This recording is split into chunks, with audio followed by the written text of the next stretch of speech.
Here we go then, game number 2 of this best of 3 series between AndreasG and Jim Bob the Mighty. A very hard fought game number 1 ended with Jim Bob taking it eventually. This is a slightly nicer map. There's a couple of possible founds a that couple of Philothanic can talk about. Yeah, it's a hi everybody. So the only issue that you have here in this game is water is all pretty much down here in the south or to the west of the colony, east of the colony. No and nukes on the map. Any good founding locations. I wouldn't be surprised if our players decide, at least one of our players decides to go expansive again. This scavenger spot to the north of the colony is interesting. You could hopefully found here not too far from Malunum, fly through the upgrades, sell chems to the colony, and then maybe finish the game before you have to worry about water. Well, there's two low waters in the middle of the map, and maybe you can take that, I don't know. But again, neither of our players wanting to make the first move here. 2,000 now, and Jim Bob eventually goes robot. Iron, like that. Yep, and Jim Bob straight in there. What is this from Andreas? It's a dry ice scavenger. Okay, despite what Hexapus has been saying in chat, dry ice scavenger does not, and cannot, and will not work. Period. No. End of story. So, this is, I mean, this just isn't good, is it? This isn't good. I mean, there was the scavenger spot up here. There was some water. Like, you could have taken that. But this, I mean, it's just so marginal. It's so difficult. And there's a chem colony as well, so carbon's going to be in high demand. And if you're a scavenger without any carbon, then, it's going to be so awkward. 1.5 carbon coming in a second for 2/3 of the day. So yeah, in reality, that is 1 carbon per second, which is not a lot of carbon. It's not enough to be upgrading. No, peasant, it is not possible. Against any sort of competent opposition or player near your skill level, I guarantee you will lose 95% of the time founding Carbon Robot, and I think that is a conservative estimate. So Andreas going into food, nothing is particularly profitable, to be completely honest, and he does get the EMP down on Jim Bob, which is going to hurt Jim Bob quite a lot. It's going to slow down his upgrade, the EMP coming on the steel. And Andreas going for that food market. It is, I mean, it's probably the most profitable thing on the map. It's not hugely profitable, honestly, but it's still okay. But the issue with Andreas, like this whole night, like these solar condensers aren't doing anything. He's got 10 carbon. And absolutely no means of getting any more. There's no actual carbon tiles anywhere near.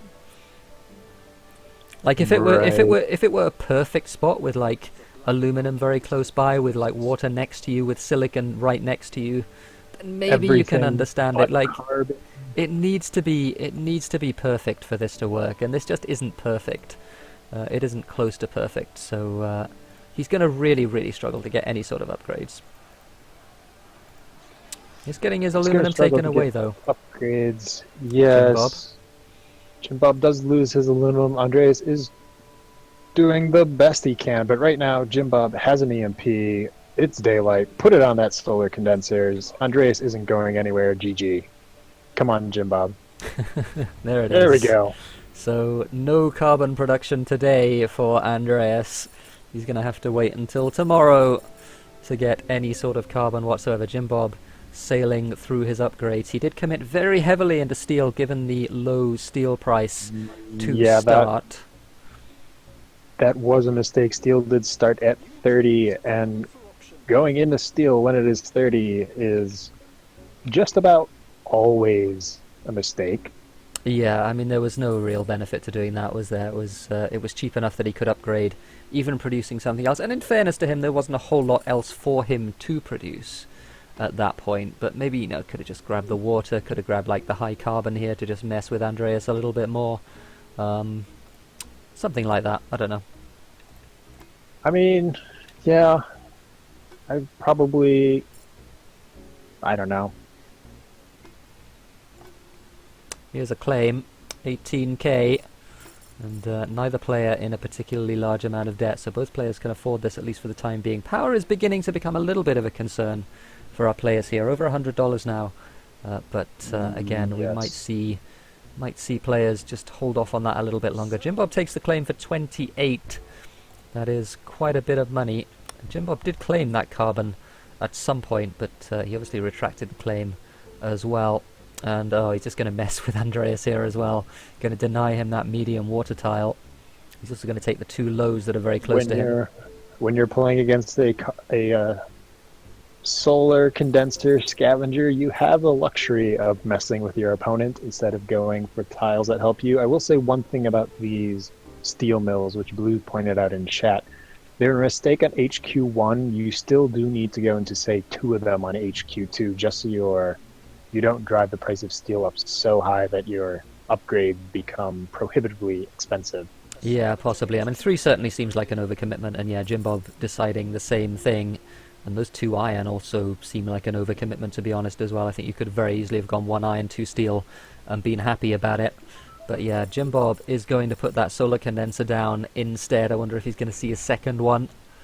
No, he's going to go for the geotherm. So again, using that low steel price, getting himself a geotherm before power hits 200. Andreas now has to do something about this power situation. Obviously he can't go into wind turbines because he needs all of his carbon and then some for his upgrades. He can't go into wind turbines. Jim Bob just built a single solar panel, bumping up the price of silicon to 29. That means Andreas needs 5.2k to put down a solar panel. He only has 3k in cash and resources right now.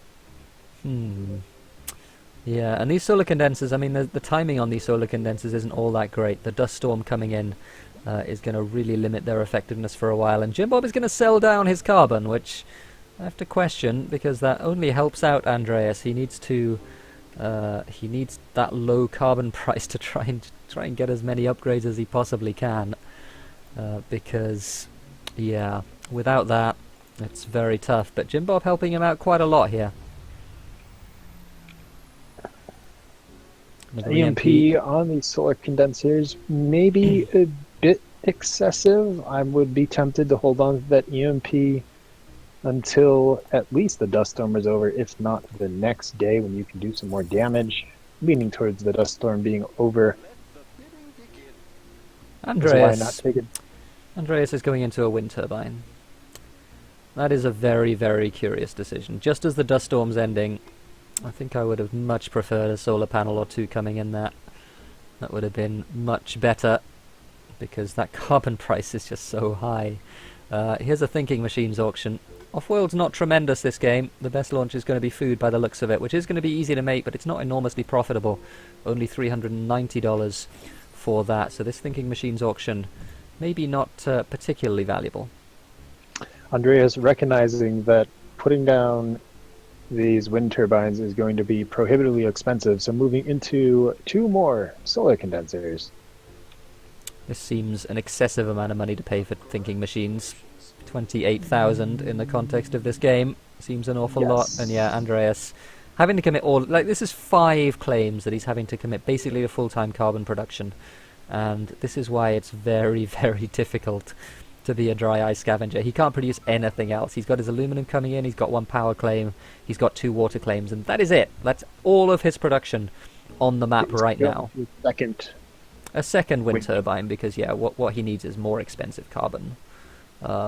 Meanwhile, yeah. Andreas is moving out of steel, having killed the price back down to 30, was going into 2 electrolysis reactors, now going for a single electrolysis reactor and a patent lab.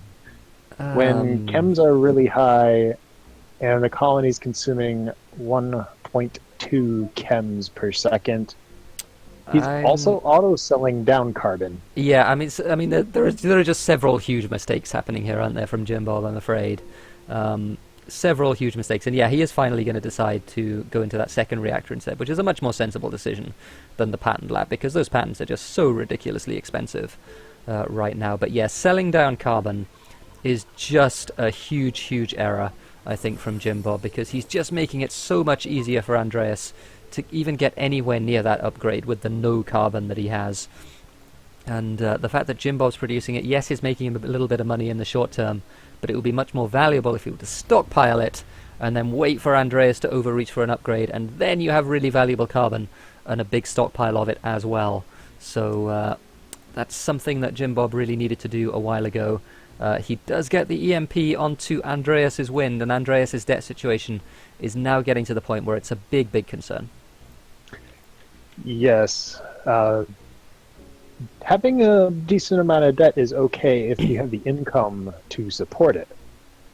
Unfortunately, Andreas does not have the income to support it, and it's just going to be yet another nail in the coffin on this dry ice scavenger found. Well, I mean, he's stuck in the game reasonably well so far, thanks to Jim Bob's helpfulness, quite frankly, selling down this this carbon. But I mean, it's just so difficult to see him making any money. He's going into that food as well, but the food is really expensive to get into because look at the price of glass. I actually would have preferred, I think, to maybe even see some glass production, even with silicon not being produced by anybody, because glass right now extremely profitable for both players. Would so potentially be a way that Andreas could claw himself back into this game, go into glass that at least allows him to upgrade. He does have plenty of oxygen, and oxygen is low. Yeah, I mean that's and he's got plenty of oxygen income, obviously, from the scavenger dry ice as well. So he's going to be able to do that. Something else I wanted to point out: this auction right here, this water engine auction, went for 6,000. Now this was a more valuable patent, I think, in this game than Thinking Machines was. Thinking Machines went for 28. Yes. Water engine with fuel at 180 and water at 20 goes for 6,000. I think that's a major mistake that wasn't bid up a whole lot more. Well, the game decides to reward Andreas's moves into farms with a food, surplus. So he's got to be loving that. Yeah. So, well, I mean, even so, it's still pretty good for him. And Jim Bob really needs to hit this upgrade button. He needs to be in food as well, I would suggest. And he probably needs to turn that solar panel back into a water pump as well, because he is going to need that water income in the long term. And there's lots hit the upgrade, go into some chems, win the game. That's what Jim Bob needs to do. In that order. This has been such a slow game. Both players at HQ3 were at the beginning of Sol 5, and yeah, it's difficult for both players here. Jim Bob does have the upgrade. What happens when you found as a steel user and go immediately into producing $30 steel? You make the carbon scavenger, the condenser scavenger found actually look somewhat comparable. Well, why is carbon $10? I don't understand. Who's been selling carbon down? Jim Bob. I don't think he's stopped. Well, I don't understand. It's going to be more dry. What are these solar condensers doing? Like, carbon's $10, oxygen's $20. I don't understand what these solar condensers are doing. Oh, my goodness. No, just go into a triangle of chems. You have all the fuel you need. Yep, I mean, totally. Like, that's what you need to do. He does have 2 chems. That's something. Okay, he's thinking better of it. He's removing them. But unfortunately, I think they started producing before he canceled out of them. Okay, so he's going to have to pay the glass for them at least, which isn't a huge amount. Superconductor, again, that's not worth $8,000, is it? That's worth some amount of money. Although possibly not, actually, with the power situation being what it is. Maybe that's a bit more defensible. But even so... Well, this game is going to go on even longer than it should, because Andreas does have enough to defend himself. Yep, he does, at least in theory, have enough to defend himself. He actually is reasonably close to the upgrade, which is incredible to me. But he is. Yes. Jim Bob producing those chems and making a lot of money. It's actually... Yeah, he's not far away from an HQ5 upgrade if he wants it as well. Andreas gets to HQ4 at Sol 5, 1900. Come on, Jim. Start buying into Andreas right here, right now. Do it. Do it. Come on. Yeah, there we go. There we go. So Jim Bob deciding he's had enough of this, does have the income to support this potentially. I mean, it doesn't really matter because Andreas doesn't have the income to defend himself. He only has one tile that's making him money with this mutiny, Yeah, and that's only $90 a second. yeah. So Jim Bob, And again, now the it's blown up. dynamite comes down at the So- other one. There's game number 2, folks. Jim Bob. It was a very, very painful one, but Jim Bob got there in the end against the Dry Ice Scavenger, despite several missteps along the way. It was still a fairly comfortable game 2 for him. Yes, just showing that my 95% figure of losing going Dry Ice Scavenger might actually be close to reality. Well, I mean, I just don't understand. I just don't understand what the thinking was here. It was, I mean, again, like, I mean, there are some situations in which a Dry Ice Scavenger could potentially work, but again, everything else just has to be perfect. And like, it was so far from perfect this game. You know, there wasn't any aluminum at all, so he ended up shipping his aluminum from all the way over here. That's a whole bunch of money. He had water nearby, that was okay, but again, the silicon was a decent distance away. And again, the power situation, I mean, you went into wind turbines, like, you just can't afford to do that when you're a Dry Ice Scav. Like, you need every single unit of carbon you can possibly get to be a Dry Ice Scav. You need that going towards your upgrade, and you need to be making money from other things. And I mean, even there were even things like the chem situation, like the chems were in such high demand, so of course carbon was going to be in even higher demand as well, which pushes the price up. You know, your opponent's always going to be producing chems in this situation, and honestly, Jim Bob should have been producing chems a Jim long Bob should time have been ago. producing chems. He should not have been selling down carbon because Yeah. that only kept Andreas in the game. Making it actually be somewhat competitive when a Dry Ice Scavenger found in this case should never be anywhere remotely competitive. Yeah, I mean, there were certainly, I mean, there were certainly mistakes that Jim Bob made, but ultimately just based on the fundamentals of his found. I mean, he had good access to his upgrade resources, he had reasonable aluminum, and he was a robot, so he didn't need quite so much aluminum anyway. He had weak water, but still, you know, as a robot, that's totally fine. He can get all of his electrolysis online, all of his farms online, and keep them online for a while. He can produce chems, and he's on dry ice as well, so if he feels the need to, he can go into solar condensers, which he did a couple of times. Just based on those, like, really basic fundamentals, Jim Bob, despite some, I would say, fairly major mistakes in terms of how he played it out, still able to take this one very, very comfortably indeed. Andreas ending the game in a D level of debt with really no production other than his solar condensers.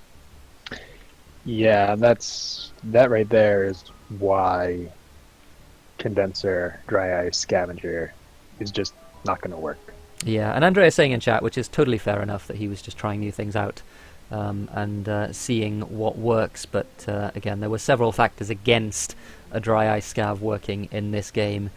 You know, at the best of times, they are mediocre to bad, and in this sort of situation, well, they're really quite bad. All right, here's how you make Dry Ice Scavenger work. You go on Discord, you go to Soar and Fix It channel, you complain that Dry Ice Scavenger doesn't work often enough until he patches the game so it works. That is how you make Dry Ice Scavenger work.